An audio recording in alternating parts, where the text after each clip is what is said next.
Okay, so it's uh, about 1:10 a.m.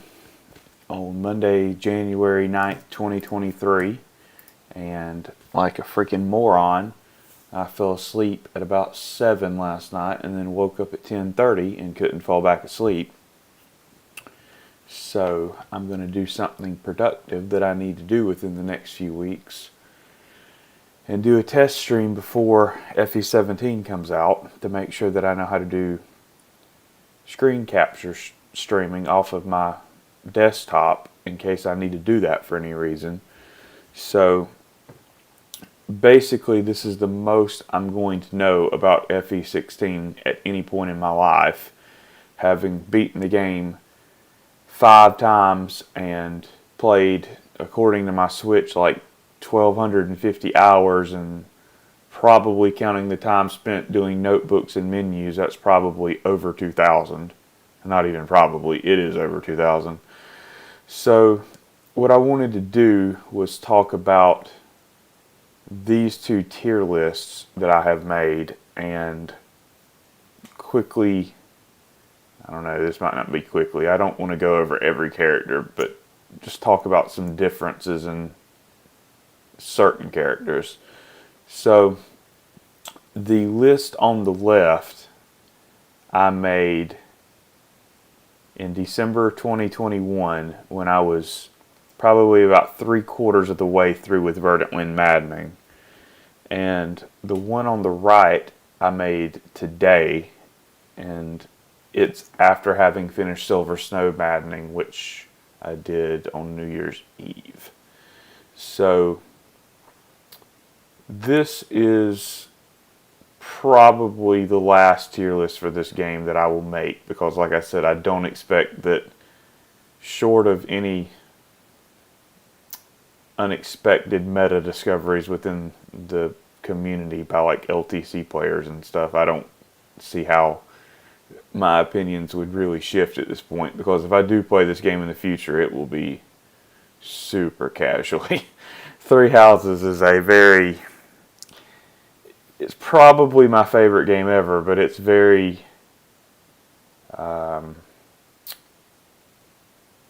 investment heavy to play in any kind of optimized way. Let's say it like that. Okay, so in the broken tier, and I guess like as a disclaimer, like I don't think that for the most part any of my opinions here are broadly out of step with the community slash good players at large's opinion. So it's not like I'm breaking new ground here with what I'm about to say on really any of this. But anyway, here we go. So the broken tier is the same in both tier lists. Nothing has changed there. Edelgard and Dimitri are without a doubt the only two units who can trivialize the game in the way that, or can trivialize the game in to that extent. So obviously they're both only available on their particular routes, which would be Crimson Flower and Azure Moon. Edelgard's divined by Raging Storm, which is a personal combat art tied to her relic weapon. Well, I guess it's technically not a relic. Her personal weapon, Amir, which can one turn. I don't know that for sure because I haven't watched Crimson Flower LTC, but I assume you can one turn every map in the second half of the game with Raging Storm. It's silly combat art, completely player phase orientated too. So yeah, and with Dimitri, the whole thing is obviously his Battalion Vantage, Battalion Wrath, which is unique to him. He's the only one who gets both, and it's basically just the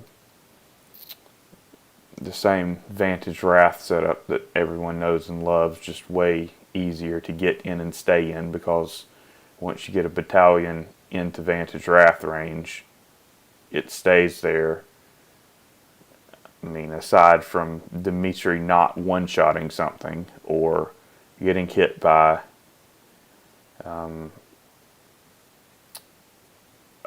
attack that he literally can't counter, which would be something like a ballista or an onager or a magic orb. So those aren't super common and can be planned around. The difference, or I shouldn't say the difference, the order between the two is up for debate. I'd say these are pretty widely considered to be the two best units in the game. The order, in my opinion, is decided by two things. One, my personal playstyle is player phase focused. I don't think that enemy phase play is super interesting. If anything, I think it's kind of boring. At least with broken player phase play, there is strategy in setting it all up, whereas with Dimitri, you just run in and wait and everything dies on enemy phase. And the second thing is that Edelgard has a more impressive early game aside from prologue than Dimitri, and early game is the hardest part of maddening. So I would give her the edge over Dimitri in terms of just how thoroughly she dominates her respective route. Top tier, it's the same group of characters with female or both Byleth, Claude, Bernadetta, Lysithea, and Shamir. The only difference between the two orders on the old versus new list is that I switched the order of Lysithea and Shamir. I'll just quickly run through what makes the characters good. Byleth, or female Byleth, it's how strong she is in the early game. And out of the speedy female Wyvern Lord archetype, I guess is what you call it, that would be largely Byleth, Hilda, Petra, Ingrid. You could possibly throw Leone into that, although Leone's better in Bow Knight probably, but she does function well as a Wyvern. Anyway, Byleth is just the best at doing Wyvern things out of those. Hilda has, I'm pretty sure, the same strength growth. I looked this up earlier, but based on memory, I think they have the same strength growth, but female Byleth has a better speed growth, and how good her early game is also elevates her basically to the top of your generic offense list. Claude, not as physically strong as the other lords, but has a lot of utility type offensive tools at his disposal. Encloser, Wind God. He shouldn't get like exclusive credit for it because he's not the only one who can use it, but his battalion with Ashes and Dust he brings in chapter 13 is pretty clearly the best battalion in the game, I would say, just because of its gambit and its AoE. Bernadetta is similar to Claude, that she's very strong early game offense and more utility focused in the late game.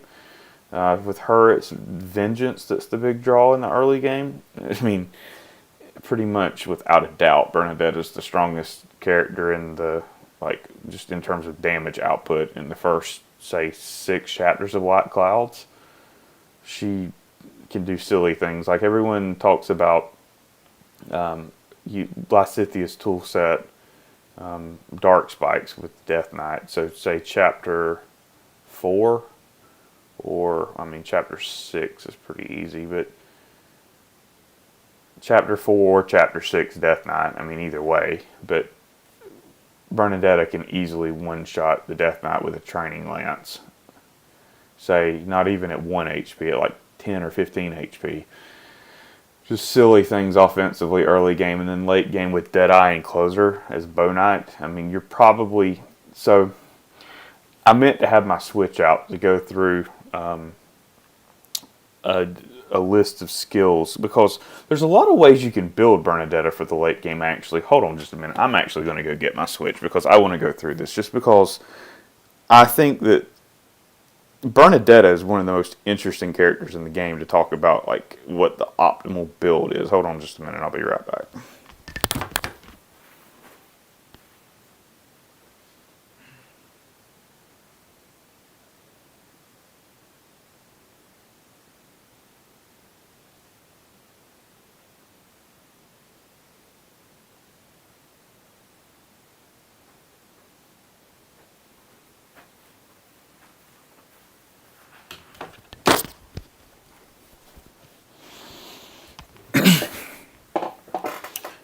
Okay. I actually, yeah, hold on just a minute. I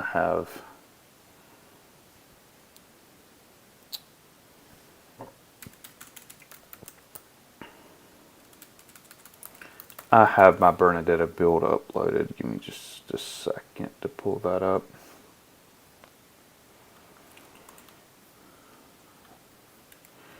I realize this isn't like fucking optimal watching content if someone struggles or stumbles upon this watching me struggle to pull up builds and stuff, but hell, this is mostly for my purposes any damn way. Okay. Let me do it like this and email that.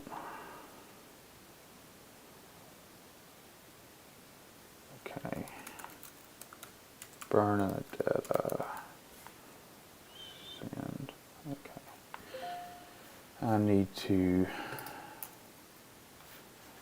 open my email. Okay. Download.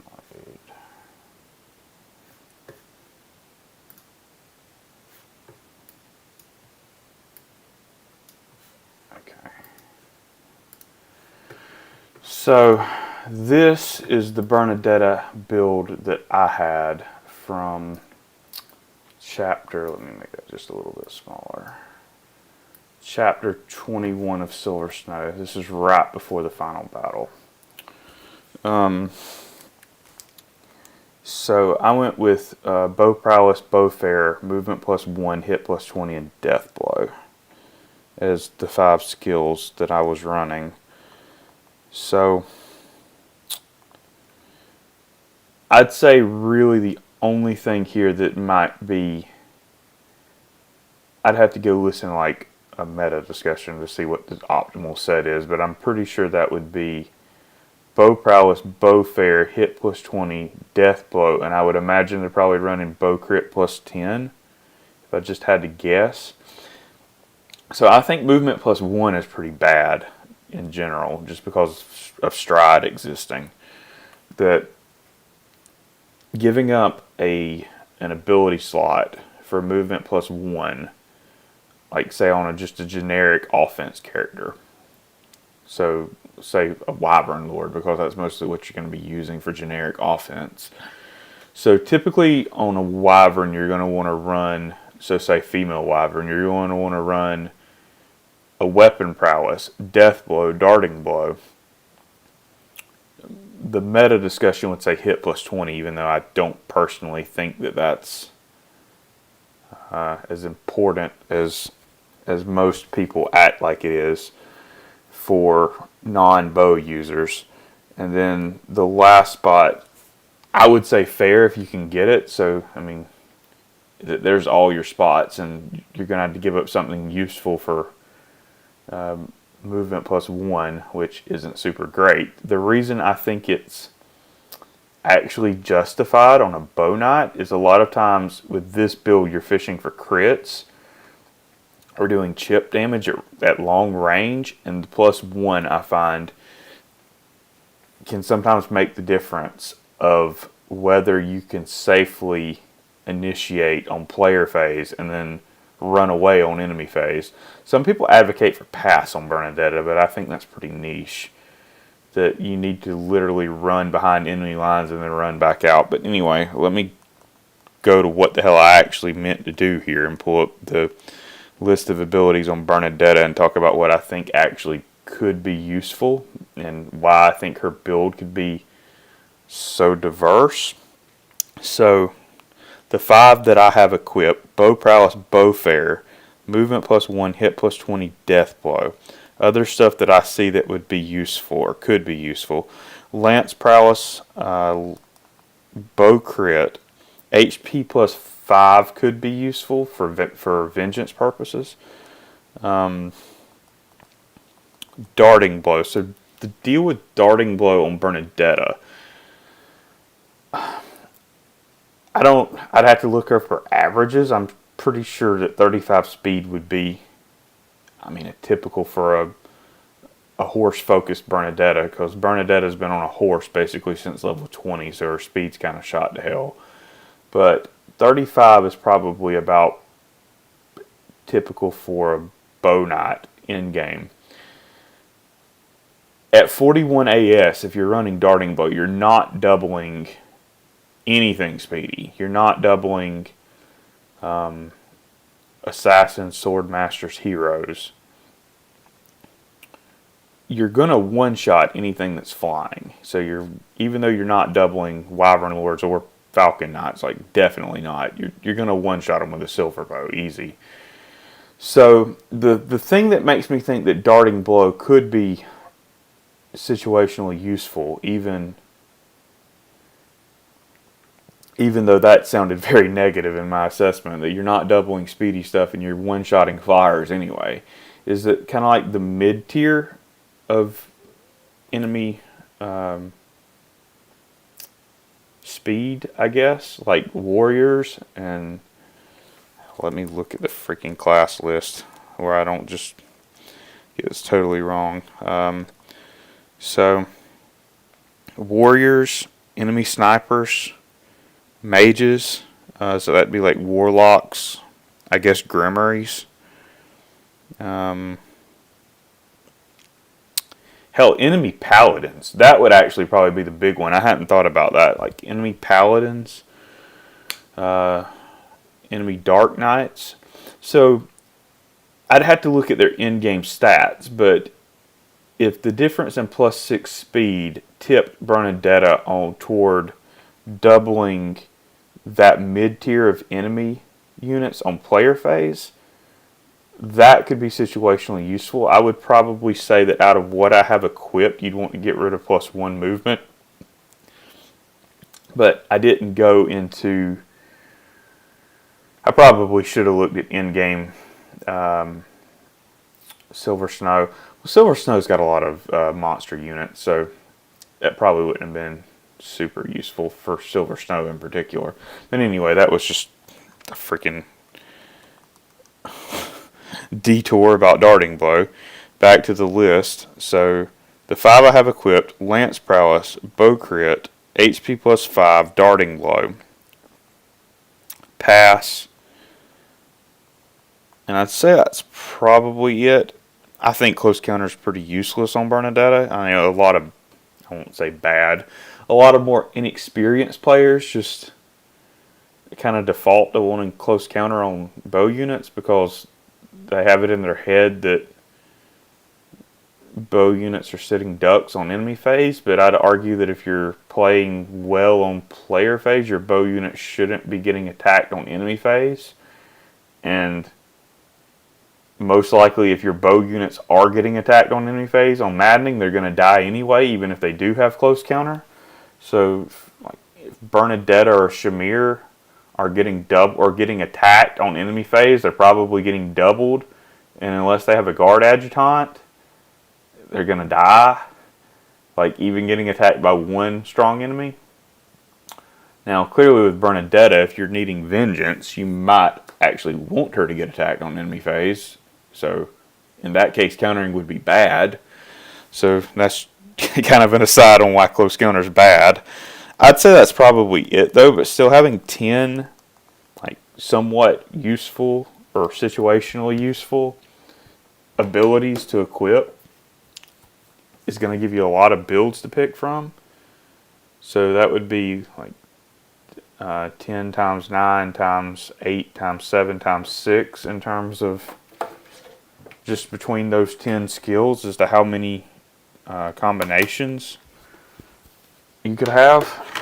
Let me actually run that through a calculator and see what that is, because that's going to be a fairly big number. That's going to be something in the range of 8 to the 5th, which would be, I don't know, like low 5 digits. Yeah, give me just a second. 10 times 9 times 8. 10 times 9 times 8 times 7 times 6. So 30,000. That's a freaking wide range of Bernadettas. Alright, let me continue before this takes 2 hours to go through. Male Byleth is basically female Byleth without Pegasus Knight access at level 10. No darting blow. You're going to have a much worse mid game. Some people think that Male Byleth has a better late game. I'm assuming that they're building him as a Grappler or War Master, which are both male exclusive. Out of the two, I personally prefer Grappler, but that should be pretty clear that I've talked about that I prefer player phase gameplay over enemy phase. But, I mean, I do see the benefits of War Master. The draw of War Master is you're stacking crit. But, anyway, Male Byleth is still really strong because of his early game stats and utility, but I don't think that he's as strong and useful throughout the game as female Byleth is. Shamir is probably the easiest unit in the game to break. I mean, break's the wrong word. Make really strong. Like, very low effort to make strong. Basically, all you need to do is master Sniper, which she comes in as a pre-promote. So, Shamir is available from chapter, I'm pretty sure 6. I could look that up, but it's not that important. It's somewhere around 6.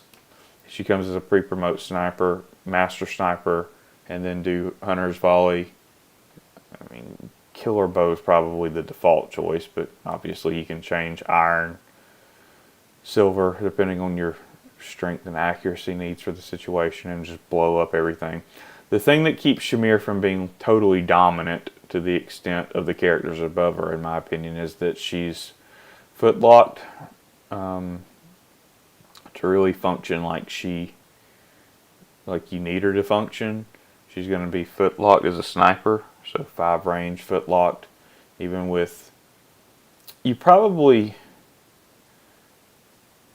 even though critical rings are pretty garbage, I would say Shamir, you probably actually do want that +5 crit, just because you're stacking as much crit as humanly possible on her. So a March ring's probably out of the question. Movement +1 is possible, but still, I'd say you have either a 5 or a 6 range, a 5 or a 6 move footlocked unit that basically can delete one enemy of choice or 2 with a dance, but 1 or 2 enemies per turn on player phase, and then has no enemy phase utility if you do need it. So getting Shamir to the fight in a timely manner is her big limitation. Lysithea is similar to Shamir. She's footlocked as her optimal build probably, which would be Grimory. So Grimory is the draw for Lysithea because you want to double her high value spells, which are Dark Spikes, Luna, Hades, Warp, and Seraphim. But her problem is the same as Shamir's, that getting to the fight is the problem. Even if you give her threat credit for her Thyrsus use, which I personally think you should, because while it's not her personal item like a lot of people treat it as, anyone can use Thyrsus, she makes the best use of it. And I mean, I think you should give any mage credit for what they can do with Thyrsus, but what Lysithea can do with it is just so far and above what anyone else can do with it that she can basically one-shot any enemy of choice beyond like super bulky stuff and certain bosses. So the only change I made in A tier from last time is I flipped these two. I think Lysithea's utility is a little bit more limited in the late game. She's clearly better in the early game because Shamir doesn't exist. I think that's a debate between those two. You probably could even throw Male Byleth into that, but I feel pretty confident that these, so Edelgard, Dimitri, Female Byleth, Claude, and Bernadetta, that would be my pretty solid top 5 in terms of units in the game. These 3, I feel less sure about the order, but this is what I've settled on, of same minus flipping Shamir and Lysithea. So high tier, I did some shuffling here. Not like a ton of shuffling, but I'll just go over quickly some of the differences. So probably the biggest thing is I dropped Seth and Yuritsa a lot from where they were. I had them at the very top of this tier, and I dropped them to the bottom half. I think that I wasn't penalizing them for their lack of availability. It's particularly noticeable in Yuritsa because he's only around for 6 chapters in Crimson Flower. Whereas with Seth, you get him from 11 to end game on every other route. So he does at least get half the game, whereas Yuritsa is a third.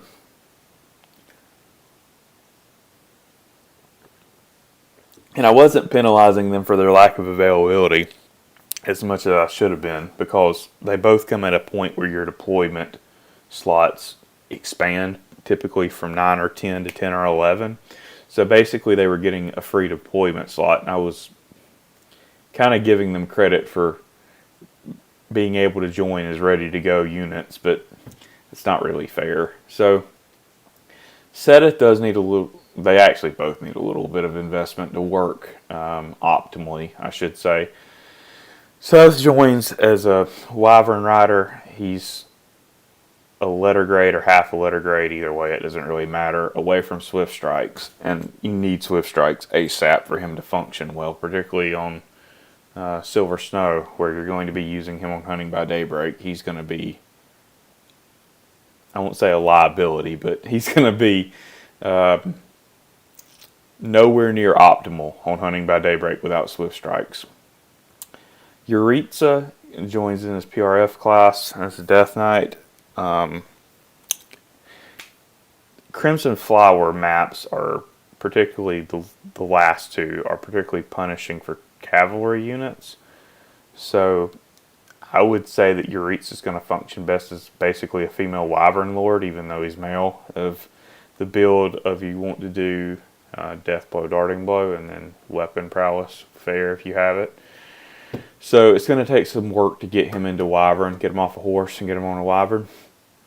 They both require some work to use optimally, but they're both silly strong units. It's just the lack of availability. The rest of the tier, I'm not going to talk about every unit. This part, Lysithea, Sylvain, Dedu, Felix, Cyril is basically the same. Nothing's changed, just very quickly. Leonie's best class is Bow Knight, Swift Striker, defined by Vengeance. Good early game. You want him to be a grappler late game for Crest Procs. He's probably the best grappler in the game. I know I don't have any experience with male Byleth, so that's just theory on my part. But I'd say as an in-game grappler, I would prefer Felix. I would say Byleth still has the better early game, though, as just a non-optimized, non-finished build just because of stats. Cyril's Vengeance. This is Azure Moon, Verdant Wind. So quickly about this.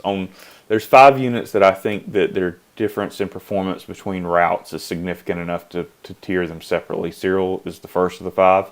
So Azure Moon, Verdant Wind, he's going to come earlier and without as many common or auto levels to just, I shouldn't say destroy, but limit his stat growth. Silver Snow, we'll talk about that Cyril later, but Cyril has an excellent toolkit. Vengeance, Point Blank Volley. Probably the third ability slot you want Curve Shot, but that one's more flexible. You definitely want to be using Vengeance and Point Blank Volley for offense, though. This part, I actually wanted to talk about this part. The generic female Wyvern offense. So Hilda and Petra and Out of House Ingrid are typically the 3 students that most people use for these builds. I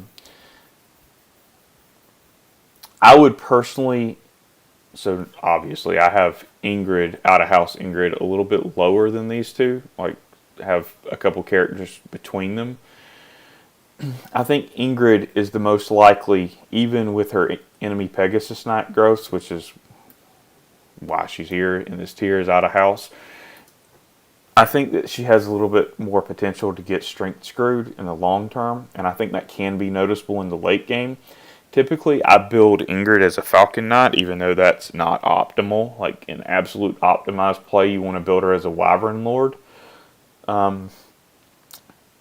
I would say that I personally think it's a little bit more interesting to have some weapon variation. So I use lances with Ingrid, even though that's pretty much strictly worse than axes. After I'm sitting here talking about optimized play, but anyway, I just like having weapon variation, even though lances are pretty much strictly worse. So typically with my Ingrid builds late game, you're somewhat relying on crits, but I mean you have options. You've got Scythe Serial, Killer Lances, etc., Lewin. But what I was talking about here, Hilda and Petra. So the game really seems to push you, or I mean, if you follow what the game is suggesting, you'd build Hilda as a Wyvern Lord with lance and or axe focus, and then probably secondary lances. It's not really a super useful combo. For I like 100% knew what I was doing with this game. If you build in that way, you're probably going to realize by the end of the game that it's better to go solo axes. So something like Iron Axe for accuracy, Silver Axe, Freikugel, a 1-2, so a Hand Axe or Tomahawk, and then probably a Brave Axe would be the optimal inventory for Hilda. If you had built her as axes and lances, so lances are just strictly outclassed. The thing that I realized on this run, I used all 4 of the generic female Wyvern offense characters, so Byleth, Hilda, Petra, Ingrid. I used all 4 of them on this run because I was curious about how they compared to each other. I wanted to like have a 1-to-1 comparison. Even though this was Silver Snow Hilda, I mean, the point still stands. What I realized while I was playing is because of how I had built Petra. I had built Petra as axes and bows. It kind of dawned on me that that's the optimal combination for basically any. So let's just say that in a vacuum, you had any of these 4 as your only female Wyvern Lord. Axes and bows would be the optimal combination. You'd want to run Axe Prowess, Bow Prowess, and then Death Blow, Darting Blow, and the last spot would be kind of flexible, whether you thought that was hit plus 20, if you wanted Axe Fair, Bow Fair, you'd have options, but that would be your basic setup, is you'd want the 2 Prowess skills, Death Blow, Darting Blow, with the 5th spot a little bit flexible. So the reason bows would be the choice is that basically just bows completely invalidate 1-2 weapons in this game. Hand axes and javelins and the like are pretty bad stat-wise in this game, even with the fairs. So like even with Axe Fair or Lance Fair, your damage output is going to still be at best comparable to what you can accomplish with bows, and the accuracy hit is going to catch up with you. So the build that I was running on these 2 was I was doing Iron Lance, Silver Lance, and then a Strong Lance, whether that was Freikugel, Zoltan, Yukon Visara, Hot Claire. Basically just any strong axe is the 3rd axe. And then you want to do, or I did, Killer Bow, Silver Bow as their combo with bows. So silver for might, killer for crits. That's basically the whole strategy. That if you're attacking at 2 range, you don't really need accuracy. You're not attacking to chip, you're attacking to kill. You know, on Maddening, you don't want to chip enemies, you want to kill them. But anyway, this is the order I'd go with. I think that Hilda's superior strength growth matters a little bit more on Maddening. These are basically the same character, though. Hilda has better boons. Petra has better boons. Hilda has better stats. Ferdinand is basically Sylvain, Swift Striker. Balthus is pretty much the optimal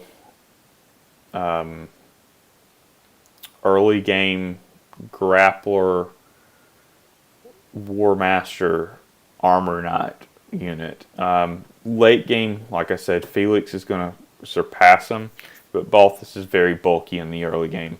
Outhouse Ingrid, basically the same as these two, with the potential to get stat screwed. Already talked about Seth and Yuritsa. Catherine, Azure Moon Verdant Wind, has a very good early game. I'm looking to see if there's any big changes here. I flipped these three around a little bit. I decided that their warp and healing utility is going to outclass Annette's rally stuff. I dropped Constance a pretty good bit, so her thing is she's going to be flying rescues. That's basically the same thing as flaying. Kind of a flying utility mage as a dark flyer. So rescues, spot healing, some offense. So Constance is better than Flame because she actually has offense. Her ice magic has crit, and she also has bolting for siege tome for range, like long range, I guess is the correct way to say that, because all of it's ranged. She's probably crit dependent to kill, but she can chip, which isn't super useful in maddening, but Constance does have utility. And then Yuri is good speed, probably slots into the grappler build late game. Could go sniper. This tier, which I'm calling mid tier on this tier list. So I dropped Mercedes out and moved Silver Snow. Actually, I dropped two. I dropped Mercedes and Silver Snow Catherine out and moved Silver Snow Cyril up. Everything else is basically the same. None of these units are like so outstanding from a performance perspective that it's really necessary to talk about how they function.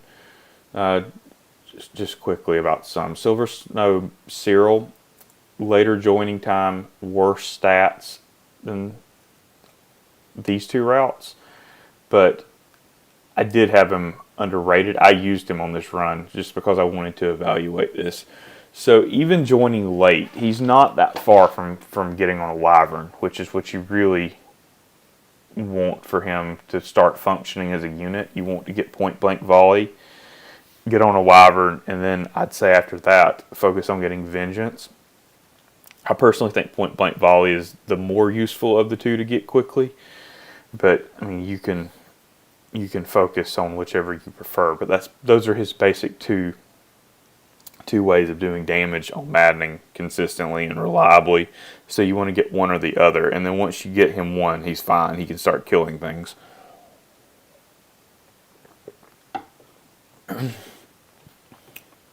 The other changes that I made to this tier is I dropped Silver Snow Catherine out. She joins with good stats, but her auto leveling swords and brawling is pretty terrible.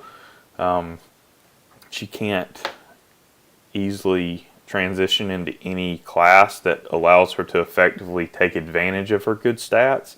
And by the time you got her to 1, your other units are going to be far surpassed her stat wise and level wise. So kind of what's the point? That's why she dropped a tier. And the other one who dropped a tier was Mercedes, who I have been convinced is, out of the 3 house healers, so Linhart, Marianne, and Mercedes, is pretty much strictly outclassed by the other 2.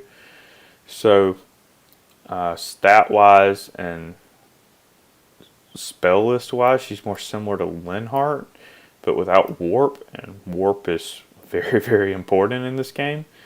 Not just for LTC type play, but positioning and options. But I'd argue that because of the lack of warp, it's just being like so unit defining, I guess is the way to say it. Her lack of access to warp makes her function more like Marianne, and as an so you have no warp utility, so it's strictly healing and spot offense. And Marianne has by far the better offensive list with innate 3 range and Thoron. She also has crit on her Thunder Tomes on Thoron and ice spells. So she has Blizzard. So basically, Marianne's just the better offensive mage. They function pretty much the same as staff units, though. So Fortify, I don't think it's as absolutely useless as like LTC type play would have you believe, but it's very situational. You would be like only in, so three houses is basically impossible to Iron Man, but like in an Iron Man type setting, Fortify could save your ass 100%. I'm not going to deny that. But it's very unusual to end up in that kind of a situation in three houses just because healing is so abundant that on any given like late game team, I'd say you probably have 2 or 3 mages on the battlefield at any given time. So it's pretty unusual to fall so behind on healing your units that need to be healed that you need to heal that many units in one turn. So basically, Mercedes just serves no purpose in this game. Even as a healer for the Blue Lions, I'd say go recruit Linhardt, because by the time you get him, which would be chapter 4, 5, or 6 probably, he's still going to have way more utility for the game that's left than what Mercedes brings by default. Okay. Low tier. I talked about dropping Catherine. None of these other units are super standout in what they do enough to really talk about them. Basically, those two, so Alois, Caspar, Gilbert, and Raphael all kind of fall into the same Grappler, War Master, Armor Knight category of units. The problem with them, so I mean, I made it pretty clear from this tier list that I think Grappler's a really good class. That was one reason I wanted, or one thing I wanted to look into in particular on this run, was using Grappler in a maddening context, because I actually had never done it from a personal experience. It was more like a theory crafting, trying to upscale my experience using it on hard to maddening.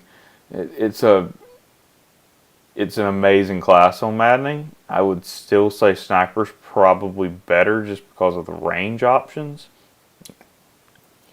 But the problem is even though it's a really good class, or Gilbert actually probably wouldn't be Grappler, but I guess he could function as a Grappler, but these three in particular are all set up to function as Grapplers or War Masters. But the problem with these three is that they're strictly outclassed by Melbalith, Felix, Balthus.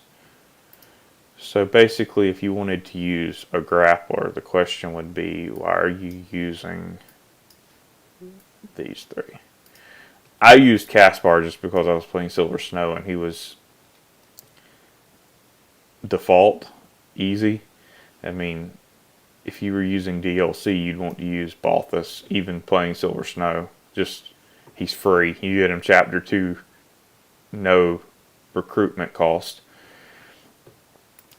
But even these units in the right class with the right builds can function well. So these two are both set up male mages, not a super useful build in this game. And Manuela has a similar problem to these two, that she doesn't really have a good class that she can function in well. And then these two are just complete garbo. Stats, they both actually have decent boons. Axes and bows are both useful, but it's stats. It's all about stats. Now, Anna also doesn't have supports, which kills her. Ash is strictly outclassed by, where is he? Ignatz. As a sniper. As a wyvern, he's strictly outclassed by pretty much anyone you could put on a wyvern, any Good female option. Swift Strikers. Basically, there's just no reason to put Ash on a Wyvern, even though those would be Wyvern and Sniper would be the two classes he would be best in, I would say. He's just outclassed by everyone else who does those kinds of things.